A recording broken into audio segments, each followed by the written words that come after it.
R S S ಅನ್ನೋದು ಎಲ್ಲದಕ್ಕೂ R S S ನ ಗುರಿ ಮಾಡೋದು. ಯಾರಾದಾರ ಹೇಳ್ರಿ ಸಾಹೇಬ್ರ, ಸಾಕ್ಷಿ ಸಮೇತ ನಮ್ಗ ಹೇಳ್ಬಿಟ್ರತ್ಲಾಗ ಒಂದ್ಸಲ. ನಿಮ್ಗೆ ಗೊತ್ತಾಯ್ತಲ್ರಿ ಆರ್ ಎಸ್ ಎಸ್ ನವ್ರ ಅಪರಾಧ ಮಾಡಕತ್ತಾರಂತ. ಸೊ ಅವ್ರ ಪಾತ್ರ ಏನೈತಿ ಅಂತ ಹೇಳ್ಬಿಡ್ರಿ. ಮೊದಲನೇ ವರ್ಷದಿಂದ 100ನೇ ವರ್ಷದ ತನಕ ಸತತವಾಗಿ ದೇಶಕ್ಕೋಸ್ಕರ ಜನರಿಗೋಸ್ಕರ ಸೇವೆ ಮಾಡ್ತಿರೋ ಸಂಘಟನೆ ಅಂದ್ರೆ ಅದು ಆರ್ ಎಸ್ ಎಸ್ ಐತಿ. ಇದ್ರ ಬಗ್ಗೆ ನೀವು ಬೇಕಾಬಿಟ್ಟಿ ಮಾತಾಡ್ತೀನಿ ಅಂದ್ರೆ ನಡೆಯಂಗಿಲ್ರಿ. ಸಿದ್ದರಾಮಯ್ಯ ಸಾಹೇಬ್ರ ನಿಮ್ದು ತೆಗದ್ರ ಸಿಕ್ಕಾಪಟ್ಟಿ ಐತಿ. ಅಯ್ಯೋ ಗ್ಯಾರಂಟಿಗಳನ್ನ ಹೇಳ್ಕೊತ್ ಕೂತ್ರ 1 ವರ್ಷ ಆದ್ರೂ ಮುಗಿಲಾರ್ದ ಕತ್ತಿ ಐತಿ. ಸ್ವಲ್ಪ ಆರ್ ಎಸ್ ಎಸ್ ಬಗ್ಗೆ ತಿಳ್ಕೊಂಡು ಮಾತಾಡ್ರಿ ಸಿದ್ದರಾಮಯ್ಯ ಸಾಹೇಬ್ರ. ನಮಸ್ಕಾರ ರೀ. ಸುಮ್ಮ ಆರ್ ಎಸ್ ಎಸ್ ಬಗ್ಗೆ ಮಾತಾಡೋದು ಸಿದ್ದರಾಮಯ್ಯ ಸಾಹೇಬ್ರಿಗೆ ಮತ್ತು ಅವರ ಬಾಲಂಗೋಚಿಗಳಿಗೆ ಒಂದು ಚಟ ಆಗಿಬಿಟ್ಟೈತಿ. ಇವ್ರಿಗೆ ಏನಂದ್ರ ತಮ್ಮ ಬುಡಕ್ ಬತ್ತಂದ್ರ ಅದನ್ನ ಬ್ಯಾರೆ ಕಡೆ ಡೈವರ್ಟ್ ಮಾಡ್ಬೇಕಲ್ಲ. ಹಿಂಗಾಗಿ ಏನೇ ವಿಷಯ ಇದ್ರೂ ಆರ್ ಎಸ್ ಎಸ್ ಮೇಲೆ ಹಾಕಿಬಿಡ್ತಾರ. ಹಂಗ ಮಾಡಿ ಗದ್ದಲ ಎಬ್ಸಿದ್ರ ಇವ್ರ ತಪ್ಪುಗಳು ಕಾಣಿಸಂಗಿಲ್ಲ. ಒಂದು ಗದ್ದಲ ಸೃಷ್ಟಿ ಆಯ್ತಂದ್ರೆ ಇವ್ರ ತಪ್ಪುಗಳು ಮುಚ್ಚಿ ಹೋಗ್ತಾವ. ಇವ್ರ ಕಡೆ ಯಾವ್ದೋ ಒಂದು ಸಾಕ್ಷಿ ಆಧಾರ ಕನಿಷ್ಠ ಒಂದು ಕಾಮನ್ ಸೆನ್ಸು ಇಲ್ಲ. ಹಂಗ ಮಾತಾಡ್ತಾರ, ಉದ್ದುದಕ ತಮ್ಮ ನಾಲ್ಗಿ ಹರಿ ಬಿಡ್ತಾರ. ಇದೊಂದು ರೀತಿ ಇವ್ರಿಗೆ ಚಾಳಿನ ಆಗ್ಬಿಟ್ಟೈತಿ ಬಿಡ್ರಿ. ಇದಕ್ಕೆ ಲೇಟೆಸ್ಟ್ ಉದಾಹರಣೆ ನಿನ್ನೆ ಸಿಎಂ ಸಿದ್ದರಾಮಯ್ಯ ಸಾಹೇಬ್ರು ಅಸೆಂಬ್ಲಿ ಒಳಗ್ ಕೂತ್ಕೊಂಡು ಆರ್ ಎಸ್ ಎಸ್ ಅವರ ಎಲ್ಲ ಅಪರಾಧ ಕೃತ್ಯಗಳನ್ನ ಮಾಡಾಕತ್ತಾರು ಅಂತ ತಮ್ಮ ಎದ್ಯಾನ ವಿಷಯನ ಹೊರಗ್ ಕಕ್ಕ್ಯಾರ. ಖರೇರಿ ಹಿಂಗೆಲ್ಲಾ ಮಾತಾಡಿದ್ರ ಸೆಷನ್ ಒಳಗ ಗಲಾಟೆ ಆಗ್ತೈತಿ. ಇವ್ರ ವಿರುದ್ಧವಾಗಿ ಯಾರೂ ಮಾತಾಡಕ್ ಆಗಂಗಿಲ್ಲ. ಆ ಸಂದರ್ಭದಾಗ ಗಲಾಟೆ ಎಬ್ಬಿಸ್ಬಿಡೋನು, ಆಮೇಲೆ ನಮ್ಮ ತಪ್ಪು ಯಾರು ಚರ್ಚೆ ಮಾಡಲ್ಲ ಅನ್ನೋ ಒಂದು ಪ್ಲಾನು. ಹಿಂಗಾಗಿ ಸಿಎಂ ಸಿದ್ದರಾಮಯ್ಯ ಸಾಹೇಬ್ರು ಆರ್ ಎಸ್ ಎಸ್ ಅಪರಾಧ ಮಾಡ್ತೈತಿ ಅಂತ ಒಂದು ಹೇಳಿಕೆ ಕೊಟ್ರು. ಅದಾದ್ಮೇಲೆ ಗದ್ದಲ ಸೃಷ್ಟಿ ಆಯ್ತು. ಸೆಷನ್ ಒಳಗ ಯಾವುದೇ ಒಂದು ಚರ್ಚೆನೂ ನಡೀಲಿಲ್ಲ.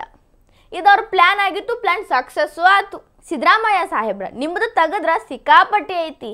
ಹೇಳಿದ್ರು ಮುಗಿಲಾರ್ದ ಕತ್ತಿ ಅಂತಾರಲ್ಲ, ಅಷ್ಟೈತಿ ನಿಮ್ದು. ಅಯ್ಯೋ ಗ್ಯಾರಂಟಿಗಳನ್ನ ಹೇಳ್ಕೊತ್ ಕೂತ್ರ 1 ವರ್ಷ ಆದ್ರೂ ಮುಗಿಲಾರ್ದ ಕತ್ತಿ ಐತಿ. ರಾಜ್ಯದಾಗ ದಿನಕ್ಕೊಂದು ದೊಂಬೆ, ಗಲಾಟೆ, ಅಪರಾಧ, ಅತ್ಯಾಚಾರ ಎಲ್ಲಾನು ತುಂಬಿ ಹೋಗೈತಿ. ಸ್ಮಗ್ಲಿಂಗು, ಡ್ರಗ್ಸ್ ಬಿಸ್ನೆಸ್ಸು ಎಲ್ಲಾ ಜಾಲಗಳು ಹೊರಗೆ ಬರಾಕತ್ತಾವ. ರಾಜ್ಯ ರೋಷವಾಗಿ ಎಲ್ಲ ನಡೆದವ. ಅದು ನಿಮ್ಮ ಆಡಳಿತದಾಗನ. ಇದನ್ನೆಲ್ಲ ಆರ್ ಎಸ್ ಎಸ್ ನವ್ರು ಮಾಡಿದ್ರು ಅಂತ ನೀವು ಹೇಳಿದ್ರ ಒಪ್ಪ ಅಂತ ಮಾತು ಅಲ್ರಿ. ಅದು ರಣ್ಯರಾವ್ ಸ್ಮಗ್ಲಿಂಗ್ ಕೇಸ್ ಒಳಗ ನಿಮ್ಮದ ಸಚಿವ್ರ ಕೈವಾಡ ಐತಿ ಅಂತ ದೊಡ್ಡ ಮಟ್ಟದಾಗ ಸುದ್ದಿ ಐತಿ. ಇದ್ರ ಬಗ್ಗೆ ಏನ್ ಹೇಳ್ತೀರಿ? ನಿಮ್ಮ ಸಚಿವರು ಆರ್ ಎಸ್ ಎಸ್ ನವ್ರೇನ್ರಿ? ಮತ್ತ ಸುಮ್ಮ ಆರ್ ಎಸ್ ಎಸ್ ಅನ್ನೋದು ಎಲ್ಲದಕ್ಕೂ ಆರ್ ಎಸ್ ಎಸ್ ನ ಗುರಿ ಮಾಡೋದು. ಯಾರಾದಾರ ಹೇಳ್ರಿ ಸಾಹೇಬ್ರ, ಸಾಕ್ಷಿ ಸಮೇತ ನಮ್ಗ ಹೇಳ್ಬಿಟ್ರತ್ಲಾಗ ಒಂದ್ಸಲ. ಈಗ ಒಂದ್ ಸ್ವಲ್ಪ ಸುದ್ದಿ ನೋಡೋಣ. ಇದ್ರಾಗ ಆರ್ ಎಸ್ ಎಸ್ ಅವ್ರ ಕೈವಾಡ ಎಲ್ಲೈತಿ ಅಂತ ಸಿದ್ದರಾಮಯ್ಯ ಸಾಹೇಬ್ರು ನಮಗ್ ಹೇಳ್ಬೇಕು. ಹುಬ್ಬಳ್ಳಿ ಒಳಗ ನೇಹಾ ಹತ್ಯೆ ಆಯ್ತು. ಅದು ಕಾಲೇಜ್ ಕ್ಯಾಂಪಸ್ ಒಳಗ ರಾಜಾರೋಷವಾಗಿ ಹಗಲ ಎಲ್ಲರ ಮುಂದೂ ಆಯ್ತಪ್ಪ. ಇದ್ರೊಳಗ ಆರ್ ಎಸ್ ಎಸ್ ಕೈವಾಡ ಎಲ್ಲಿತ್ತು?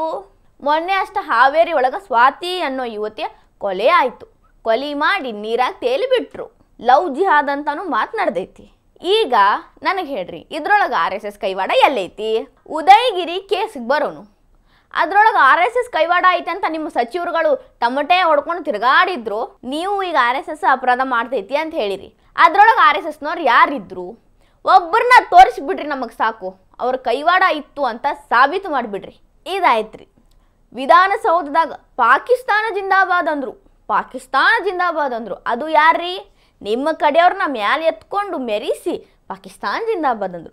ಇದ್ರಾಗ ಆರ್ ಎಸ್ ಎಸ್ನವರ ಪಾತ್ರ ಏನು? ಅವ್ರು ಎಲ್ಲಿದ್ರು ಸ್ವಲ್ಪ ಹೇಳ್ರಲ್ಲ. ಅಷ್ಟೇ ಯಾಕ್ರಿ, ಬೆಳಗಾವಿ ಒಳಗೆ ಚುನಾವಣೆ ರಿಸಲ್ಟ್ ಬಂದ ತಕ್ಷಣ ಪಟಾಕ್ಷಿ ಹಚ್ಚಿ ಪಾಕಿಸ್ತಾನ್ ಜಿಂದಾಬಾದ್ ಅಂದ್ರು. ನಿಮ್ಮ ಆಡಳಿತದ ಸಂದರ್ಭದಾಗನ ನಿಮ್ಮ ಪೊಲೀಸರ, ನಿಮ್ಮ ಕೈಯಾಗ ಕೆಲಸ ಮಾಡೋ ಪೊಲೀಸರ ಏಯ್ ಸುಮ್ಮಿರ್ರೋ ಅಂತ ಅಂದ್ರು. ಅವಾಗ ಅವ್ರೊಳಗೆ ಯಾರು ಆರ್ ಎಸ್ ಎಸ್ನವ್ರು ಇದ್ರಿ? ಹುಬ್ಬಳ್ಳಿ ಒಳಗ ಗಣೇಶ್ ಚತುರ್ಥಿ ದಿನ ಗಣೇಶನ ಮೆರವಣಿಗೆ ಸಂದರ್ಭದಾಗ ಕಲ್ಲು ತೂರಾಟ ಮಾಡಿದ್ರು. ಪೊಲೀಸರನ್ನ ಹೊಡೆದ್ರು ಬಡದ್ರು. ಅದ್ರೊಳಗೆ ಯಾರು ಆರ್ ಎಸ್ ಎಸ್ನವ್ರು ಇದ್ರಿ? ನಿಮ್ಗೆ ಗೊತ್ತೈತಿ ಯಾರಿದ್ರು ಅಂತ. ಅವ್ರ ಮೇಲಿನ ಕೇಸು ತೆಗಿಸಿರಿ ನೀವು. ಹಿಂಗಾಗಿ ಅದ್ರೊಳಗೆ ಆರ್ ಎಸ್ ಎಸ್ನವ್ರು ಯಾರಿದ್ರು ಅಂತ ಹೇಳ್ಬಿಡ್ರಿ. KPSC ಹಗರಣ ನಡೆದೈತಿ. ವಿದ್ಯಾರ್ಥಿಗಳು ನಿಮ್ಮ ಹೆಸರಲ್ಲೇ ಬಾಯಿ ಬಡ್ಕೊಳಕತ್ತಾರು. ಅದ್ರ ಜೋಡಿ ಬಾನಂತಿಯರ್ ಸಾಯಕತ್ತಾರು. ಎಲ್ಲಾ ಕಡೆ ಅರಾಜಕತೆ ಕಾಣಿಸಾಕತ್ತೈತಿ. ಇದೆಲ್ಲರ ಸೂತ್ರಧಾರ ಯಾರ್ರೀ? ಆರ್ ಎಸ್ ಎಸ್ನವ್ರ ಅಂತ ನೀವು ಹೇಳೋದಾದ್ರೆ ಸಾಕ್ಷಿ ಸಮೇತ ಪ್ರೂವ್ ಮಾಡ್ಬಿಡ್ರಿ. ನಿಮ್ಗೆ ಗೊತ್ತಾಯ್ತಲ್ರಿ ಆರ್ ಎಸ್ ಎಸ್ನವ್ರ ಅಪರಾಧ ಮಾಡಕತ್ತಾರಂತ. ಸೊ ಅವ್ರ ಪಾತ್ರ ಏನೈತಿ ಅಂತ ಹೇಳ್ಬಿಡ್ರಿ. ಇವೆಲ್ಲಾ ಕೇಸ್ಗೊಳಗ ಎಲ್ಲಿನೂ ಒಂದೇ ಒಂದು ಸುಳಿವು ಸೂಚನೆ ಆರ್ ಎಸ್ ಎಸ್ ಅವ್ರ ಮಾಡ್ಯಾರ ಅನ್ನೋದು ಕಾಣಿಸಾಕತ್ತಿಲ್ಲ. ಏನೂ ಹುರುಳೇ ಇಲ್ಲ ನಿಮ್ಮ ಮಾತಿನ್ಯಾಗ. ಸ್ವಲ್ಪ RSS ಬಗ್ಗೆ ತಿಳ್ಕೊಂಡು ಮಾತಾಡ್ರಿ ಸಿದ್ದರಾಮಯ್ಯ ಸಾಹೇಬ್ರ. 100 ವರ್ಷ ಒಂದು ಸಂಘಟನೆ ಜನಪ್ರಿಯತೆ ಗಳಿಸ್ಕೊಂಡು ಬೆಳೆಯಾಕತ್ತೈತಿ, ಮುಂದುವರೆದೈತಿ ದೇಶ ಸೇವೆ ಒಳಗ ಅಂತಂದ್ರ ಸುಲಭದ ಮಾತಲ್ರಿ. ಮತ್ತದು ನಿಮ್ಮ ಯಾವ ಸಂಸ್ಥೆ ಸಂಘಟನೆ 100 ವರ್ಷ ಪೂರೈಸೈತಿ ಸತತವಾಗಿ ಜನಪ್ರಿಯತೆ ಗಳಿಸ್ಕೊಂಡು ಹೇಳ್ಬಿಡ್ರಿ. ನಿಮ್ಮದ ಕಾಂಗ್ರೆಸ್ ಪಕ್ಷ 100 ವರ್ಷ ಇತಿಹಾಸ ಇರೋ ಕಾಂಗ್ರೆಸ್ ಪಕ್ಷ ಒಂದಲ್ಲ ಎರಡಲ್ಲ ಮೂರಲ್ಲ ನಾಲ್ಕಲ್ಲ 5-6 ಭಾಗ ಒಡೆದು ಚೂರಾಗಿ ಹೋಗ್ಬಿಟ್ಟೈತಿ.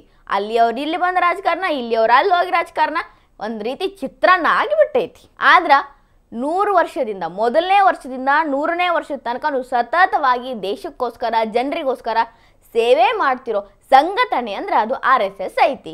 ಇದು ನಿಸ್ವಾರ್ಥ ಸ್ವಯಂ ಸೇವಕರನ್ನ ಹೊಂದಿರುವಂತ ಒಂದು ಸಂಘಟನೆ ಐತಿ.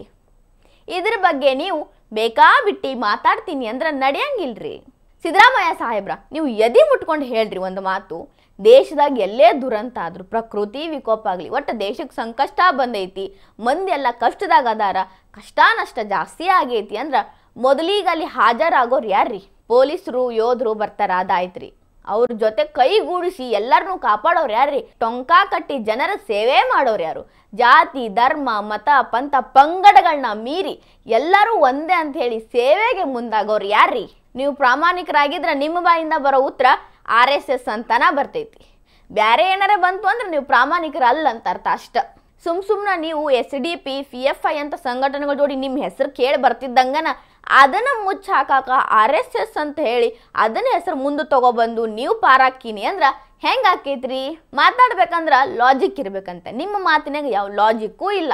ಆಯ್ತ್ರಿಪ್ಪ, SDPI PFI ನಮ್ಮ ಅಂಗ ಸಂಸ್ಥೆಗಳು ಅಂತ ಒಪ್ಕೊಂಡ್ಬಿಡ್ರಿ. ಹಂಗಿದ್ದಾಗ ನಿಮ್ಮ ಅಂಗ ಸಂಸ್ಥೆ ಬಗ್ಗೆ ನಾವು ಮಾತಾಡಂಗಿಲ್ಲ, ನಮ್ಮ ಸಂಘಟನೆ ಬಗ್ಗೆ ನೀವು ಮಾತಾಡಬೇಡ್ರಿ ಅಂತ ಒಂದು ಮಾತರೇ ಬರ್ತೈತಿ.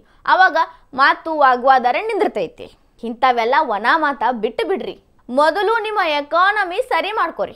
ನೀವು ಗ್ಯಾರಂಟಿ ಸ್ಕೀಮ್ ಕೊಡ್ರಿ, ಯಾರು ಬ್ಯಾಡ್ ಅಂದಿಲ್ಲ. ಜನರು ಉದಾರ ಮಾಡಕತ್ತಂದಿರಲ್ಲ, ಕೊಡ್ರಿ, ಯಾರು ಬ್ಯಾಡ್ ಅಂದಿಲ್ಲ. ಅದಕ್ಕೆ ರೊಕ್ಕ ಬೇಕಾಗ್ಯಾವ ಅಂತ ಹೇಳಿ ನೀವು ಮಂದಿನ ಬೇಕಾಬಿಟ್ಟು ಸುಲಿಗಿ ಮಾಡ್ತೀನಿ ಅಂದ್ರೆ ನಡೆಯಂಗಿಲ್ರಿ. ನೀರಿಂದ ಹಿಡಿದು ಕರೆಂಟು, ಹಾಲಿನ ಬಿಲ್ಲು, ರಿಜಿಸ್ಟ್ರೇಷನ್ ಎಲ್ಲಾದ್ರದ್ದು ಬಿಲ್ ಜಾಸ್ತಿ ಮಾಡಿ ಅದ್ರಾಗ ಸುಲಿಗಿ ಮಾಡಿ ನಾ ಎಕಾನಮಿ ಗಟ್ಟಿ ಮಾಡ್ಕೋತನು ಅಂದ್ರೆ ಹೆಂಗೆ ನಡೀತೈತ್ರಿ? ನೀವಿಷ್ಟೂ ದರ ಹೆಚ್ಚಿಗೆ ಮಾಡತ್ತೀರಿ, ಒಂದಕ್ಕಿಂತ ಒಂದು ರೇಟು ಡಬಲ್ ಟಿಬಲ್ ಮಾಡಾಕತ್ತೀರಿ. ಆದ್ರೆ ನೀವು ರೇಟ್ ಹೆಚ್ಚಿಸಿದಂಗೆ ಇಲ್ಲಿ ಯಾರ್ದಾರೆ ಸಂಬಳ ಹೆಚ್ಚಾಗತೈತೇನು? ಹೌದಪ್ಪ, 1-1.5 ವರ್ಷದಿಂದ ಇವ್ರ ಸಂಬಳ ಇಷ್ಟು ಹೆಚ್ಚಾಗೈತೆ ಅನ್ನಂಗಿದ್ರೆ ಅದನ್ನಾರೇ ಹೇಳ್ರಿ. ಯಾರೊಬ್ರು ಸಂಬಳನೂ ನೀವು ದರ ಹೆಚ್ಚು ಮಾಡಿರ ಅನ್ನೋದಕ್ಕೆ ಹೆಚ್ಚಾಗಿರಂಗಿಲ್ಲ, ಆಗಕ್ಕೆ ಸಾಧ್ಯನೂ ಇಲ್ಲ. ಇದು ಹೆಂಗಾಯ್ತಂದ್ರೆ ನಮ್ಮ ಕಿಶಾನ್ದ 100 ರೂಪಾಯಿ ಎತ್ಕೊಂಡು ನಮ್ಮ ಅಕೌಂಟಿಗೆ 50 ರೂಪಾಯಿ ಹಾಕಿ ಹಬ್ಬ ನಾ ಏನೋ ಸಾಧನೆ ಮಾಡೀನಿ, ಜನನಾಯಕನಾಗಿ ಒಂದು ಒಳ್ಳೆ ಕೆಲಸ ಮಾಡೀನಿ ಅಂದಂಗಾತು. ಅದೇನು ಯೂಸೇ ಇಲ್ಲ. ನಮ್ಮದು ಇಸ್ಕೊಂಡು ನಮ್ಗೆ ಕೊಟ್ಟರೆ ಏನು ಉಪಯೋಗ ಬಂತು? ಹಿಂಗಾಗಿ ನೀವೇನು ಮಾಡ್ಬೇಕು ಹೇಳ್ರಿ? ನಿಮ್ಮ ಎಕಾನಮಿ ಕರೆಕ್ಟ್ ಮಾಡ್ಕೋಬೇಕು ಫಸ್ಟ್. ಸಿದ್ದರಾಮಯ್ಯ ಸಾಹೇಬ್ರ, ನೀವು ಭಾಳ ಚಾಣಾಕ್ಷ ಮುಖ್ಯಮಂತ್ರಿ ಅದ್ರಿ. ಸತತವಾಗಿ 16 ಬಜೆಟ್ನ ಮಂಡನೆ ಮಾಡಿರಿ.